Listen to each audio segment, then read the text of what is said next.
Japan की सड़कों में दिखा ये अजीबोगरीब जानवर, ये है क्या? टोक्यो ओलंपिक्स के इस रेस में ऐसा क्या हुआ कि इसे ईरान के लोगों को दिखाया ही नहीं गया? और ओलंपिक्स में चीन के इतने मेडल लाने के पीछे का राज क्या है, जानेंगे वीडियो के आखिर में। नंबर 9, भारत में फिल्म्स में प्रमोशन के टाइम पर फिल्म स्टार्स लोगों के बीच जाकर फिल्म के बारे में बताते हैं और उनसे फिल्म देखने की अपील भी करते हैं, पर जापान जैसे एडवांस देश के लोग इस तरीके के प्रमोशन से काफी पहले ही बोर हो चुके हैं। तो अब सवाल ये उठता है कि जापान में फिल्म्स का प्रमोशन कैसे होता है? असल में जापान की जनता क्रिएटिविटी की दीवानी है। जो प्रोड्यूसर अपनी फिल्म के प्रमोशन में जितनी क्रिएटिविटी दिखाता है, उसकी फिल्म उतनी ही हिट होती है। इसी को ध्यान में रखते हुए हाल ही में टोक्यो की सड़कों पर कुछ इस तरीके का नजारा देखने को मिला। द टुमारो वॉर मूवी के प्रमोशन के लिए प्रोड्यूसर ने फिल्म में दिखाए गए क्रिएचर को कुछ इस तरीके से सड़कों पर घुमाया जो काफी रियलिस्टिक लग रहा था। नंबर 8, टोक्यो 2020 ओलंपिक्स में दुनिया भर के कई खिलाड़ियों द्वारा काफी शानदार प्रदर्शन किया गया और इनमें से एक नाम था फरजानेह फाशिही का। ईरान के स्प्रिंटर फरजानेह ने ओलंपिक्स में 100 मीटर रेस में पहला स्थान हासिल किया और नेक्स्ट राउंड के लिए क्वालिफाई किया, पर उन्हें पूरी दुनिया ने दौड़ते देखा, छोड़कर उनके अपने देश ईरान ने। ईरान के किसी भी टीवी चैनल पर उनके शानदार प्रदर्शन की कोई खबर देखने को नहीं मिली। जब ईरान से इसके पीछे का कारण पूछा गया तो उनका जवाब काफी चौंकाने वाला था। ईरानियन मीडिया एजेंसीज का कहना था कि फरजानेह के साथ दौड़ रही किसी भी स्प्रिंटर ने हिजाब नहीं पहना था, इसीलिए उन्हें टीवी पर दिखाना ईरानी कल्चर के खिलाफ था।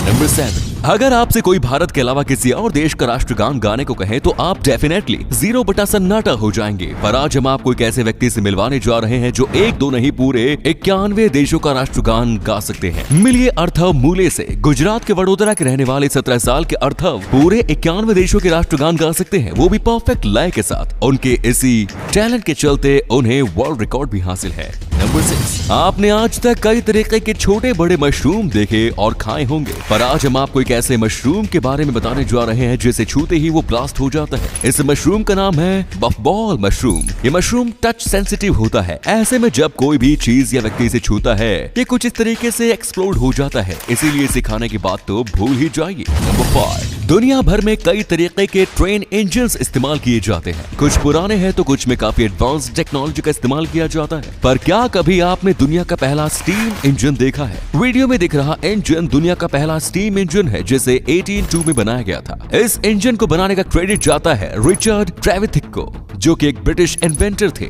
मजेदार बात ये है कि 2 सदी बीत जाने के बाद भी ये इंजन काफी अच्छी हालत में है, जो आप इस वीडियो में देख ही सकते हैं। नंबर 4, एक नॉर्मल सनफ्लावर के पौधे की हाइट की बात करें तो वो 2.5 से 3 मीटर तक की होती है, पर क्या आप जानते हैं कि दुनिया का सबसे लंबा सनफ्लावर का पौधा कहाँ है और कितना लंबा है? दुनिया का सबसे लंबा सनफ्लावर का पौधा मौजूद है जर्मनी के नोर्ड्रेयन वेस्टफैलन के कास्ट में, जिसकी लंबाई है 9.17 मीटर यानी लगभग 30 फीट 1 इंच। इस सनफ्लावर प्लांट को उगाया है हैंस पीटर शीफर ने। 28 अगस्त 2014 में इस सनफ्लावर प्लांट को दुनिया के सबसे बड़े सनफ्लावर प्लांट के रूप में वेरीफाई किया गया था। नंबर 3, अगर आपने कभी पार्लियामेंट की डिबेट्स और डिस्कशंस देखी हैं तो आपने पार्लियामेंट के सेंट्रल हॉल में लगे उल्टे पंखों को भी देखा होगा, जिन्हें छत से नहीं बल्कि कुछ इस तरीके से पोल्स पर लगाया गया है। चलिए आज आपको इसके पीछे का कारण बताते हैं। जब भारत की पार्लियामेंट बिल्डिंग को बनाया गया था तो सेंट्रल हॉल का गुंबद काफी बड़ा और ऊंचा बनाया गया था, ऐसे में उसमें पंखे इंस्टॉल करना काफी मुश्किल काम था। वहीं अगर पंखे इंस्टॉल हो भी जाते तो हॉल में हवा का सर्कुलेशन प्रॉपर नहीं हो पाता। इसी समस्या को ध्यान में रखते हुए उस वक्त इंजीनियर्स ने पंखों को कुछ इस तरीके से इंस्टॉल किया। हालांकि अब सेंट्रल हॉल में एसी लगा दी गई, पर अभी भी इन पंखों को आप यहाँ देख सकते हैं। नंबर 2, एक माँ अपने बच्चों की सेफ्टी और प्रोटेक्शन के लिए किसी भी हद तक जा सकती है, और ये सिर्फ इंसानी माओं पर लागू नहीं होता बल्कि कीड़ों में भी ऐसी भावना देखी जाती है, जिसका जीता जागता एग्जाम्पल है लेसविंग इंसेक्ट। ये इंसेक्ट अपने अंडों को दुश्मन से बचाने के लिए उसे अपनी लार से एक धागा बनाकर पौधे की टहनी से कुछ दूर टांग देती है। ऐसे में कोई भी शिकारी कीड़ा इसके अंडों तक नहीं पहुंच पाता। वहीं अगर कोई ऐसा करने में कामयाब हो जाता है तो लार से बने इस धागे के कांटेक्ट में आते ही वो मारा जाता है।